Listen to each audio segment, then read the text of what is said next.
ಬದಲಾವಣೆಯ ಧ್ವನಿ. ಮಾಹಿತಿ ಹಕ್ಕು ಕಾಯ್ದೆ 2005ರ ಪ್ರಮುಖ ಉದ್ದೇಶವು ಪ್ರತಿ ಸಾರ್ವಜನಿಕ ಪ್ರಾಧಿಕಾರದ ಕೆಲಸದಲ್ಲಿ ಪಾರದರ್ಶಕತೆ ಮತ್ತು ಉತ್ತರದಾಯಿತ್ವವನ್ನು ಉತ್ತೇಜಿಸುವುದಾಗಿದೆ. ಕಾಯ್ದೆಯಡಿ ಸರ್ಕಾರಿ ಒಡೆತನದ ಮತ್ತು ನಿಯಂತ್ರಿತ ಎಲ್ಲ ಸಾಂವಿಧಾನಿಕ ಅಧಿಕಾರಿಗಳು, ಏಜೆನ್ಸಿಗಳು, ಸರ್ಕಾರವು ಗಣನೀಯವಾಗಿ ಹಣಕಾಸು ಒದಗಿಸುವ ಸಂಸ್ಥೆಗಳು ವ್ಯಾಪ್ತಿಗೆ ಬರುತ್ತದೆ. ಭಾರತದ ನಾಗರಿಕನು ಈ ಕಾಯ್ದೆಯಡಿ ಅರ್ಜಿ ಸಲ್ಲಿಸಬಹುದು ಮತ್ತು ಸರ್ಕಾರವು ಸಂಸತ್ತಿನಲ್ಲಿ ಬಹಿರಂಗಪಡಿಸಬಹುದಾದ ಮಾಹಿತಿಯನ್ನು ಕೇಳಬಹುದು.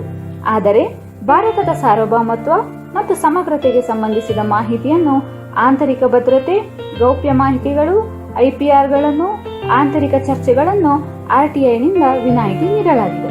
ಈಗ ನಾವು ಆರ್ಟಿಐ ಅರ್ಜಿಯನ್ನು ಆನ್ಲೈನ್ನಲ್ಲಿ ಭರ್ತಿ ಮಾಡುವ ವಿಧಾನವನ್ನು ತಿಳಿದುಕೊಳ್ಳೋಣ. ಕೇಂದ್ರ ಸರ್ಕಾರದ ಇಲಾಖೆಗೆ ಆರ್ಟಿಐ ಅರ್ಜಿಯನ್ನು ಸಲ್ಲಿಸಲು rtionline.gov.in ಲಿಂಕ್ ಅನ್ನು ತೆರೆಯಿರಿ. ಹೊಸ ಸದಸ್ಯರಾದಲ್ಲಿ ಸೈನ್ ಅಪ್ ಹಿಯರ್ ಸೆಲೆಕ್ಟ್ ಮಾಡಿ. ಈ ಮೊದಲೇ ರಿಜಿಸ್ಟ್ರೇಷನ್ ಮಾಡಿದ್ದಲ್ಲಿ ಯೂಸರ್ ನೇಮ್ ಅಂಡ್ ಪಾಸ್ವರ್ಡ್ ಹಾಕಿ ಲಾಗಿನ್ ಮಾಡಬಹುದು. ಪಾಸ್ವರ್ಡ್ ಮರೆತು ಹೋದಲ್ಲಿ ಫರ್ಗಾಟ್ ಪಾಸ್ವರ್ಡ್ ಅನ್ನು ಸೆಲೆಕ್ಟ್ ಮಾಡಿ. ಸೈನ್ ಅಪ್ ಹಿಯರ್ ಕ್ಲಿಕ್ ಮಾಡಿದಾಗ ಈ ಮೇಲಿನ ಅರ್ಜಿ ಪ್ರಕಟಗೊಳ್ಳುತ್ತದೆ. ಈ ಅರ್ಜಿಯಲ್ಲಿ ಮಾಹಿತಿಯನ್ನು ತುಂಬಿ ಸಬ್ಮಿಟ್ ಅನ್ನು ಕ್ಲಿಕ್ ಮಾಡಿದ ನಂತರ ನೀವು ನೀಡಿದ ಯೂಸರ್ ನೇಮ್ ಮತ್ತು ಪಾಸ್ವರ್ಡ್ ಮುಖೇನ ಖಾತೆಯನ್ನು ಬಳಸಬಹುದು. ನೋಂದಣಿ ನಂತರ ಸಕ್ರಿಯಗೊಳಿಸುವ ಕೀಲಿಯನ್ನು, ಅಂದರೆ ಆಕ್ಟಿವೇಷನ್ ಕೀಲಿಯನ್ನು ನಿಮ್ಮ ನೋಂದಾಯಿತ ಇಮೇಲ್ ಐಡಿಗೆ ಕಳಿಸಲಾಗುತ್ತದೆ. ಅದನ್ನು ನಮೂದಿಸಿದ ನಂತರ ನಿಮ್ಮ ಖಾತೆಯು ಸಕ್ರಿಯಗೊಳ್ಳುತ್ತದೆ. ಇದು ನಿಮ್ಮ ಆರ್ಟಿಐ ಖಾತೆಯ ಹೋಮ್ ಪೇಜ್. ಇಲ್ಲಿ ನೀವು ರಿಜಿಸ್ಟರ್, ಡಿಸ್ಪೋಸ್ ಹಾಗೂ ಪೆಂಡಿಂಗ್ ಮನವಿಗಳನ್ನು, ಅದರೊಟ್ಟಿಗೆ ಮೇಲ್ಮನವಿಯ ಮಾಹಿತಿಯನ್ನು ಕೂಡ ಪಡೆಯಬಹುದು.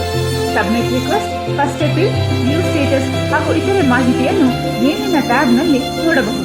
ಆನ್ಲೈನ್ ಮುಖೇನ ಆರ್ಟಿಐ ಅರ್ಜಿ ಸಲ್ಲಿಸಲು ಸಬ್ಮಿಟ್ ರಿಕ್ವೆಸ್ಟ್ ಮೇಲೆ ಕ್ಲಿಕ್ ಮಾಡಿ.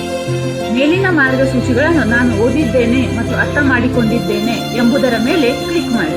ನಂತರ ಆರ್ಟಿಐ ವಿನಂತಿ ಅರ್ಜಿ ತೆರೆದುಕೊಳ್ಳುತ್ತದೆ. ಅಲ್ಲಿ ಎಲ್ಲ ವಿವರಗಳನ್ನು ಭರ್ತಿ ಮಾಡಿ.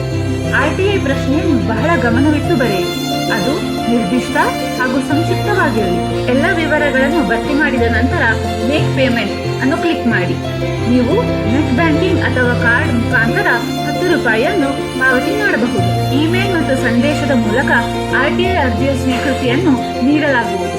ಅರ್ಜಿಯ ಸ್ಥಿತಿಯನ್ನು ನೋಂದಣಿ ಸಂಖ್ಯೆಯೊಂದಿಗೆ ಪರಿಶೀಲಿಸಬಹುದು. ವ್ಯೂ ಸ್ಟೇಟಸ್ ಟ್ಯಾಬಿನಲ್ಲಿ ರಿಜಿಸ್ಟ್ರೇಷನ್ ನಂಬರ್ ಹಾಗೂ ನೋಂದೀಕೃತ ಇಮೇಲ್ ಐಡಿಯನ್ನು ಹಾಕಿದರೆ ಅರ್ಜಿಯ ಸ್ಥಿತಿಗತಿಯು ತಿಳಿಯಲ್ಪಡುವುದು.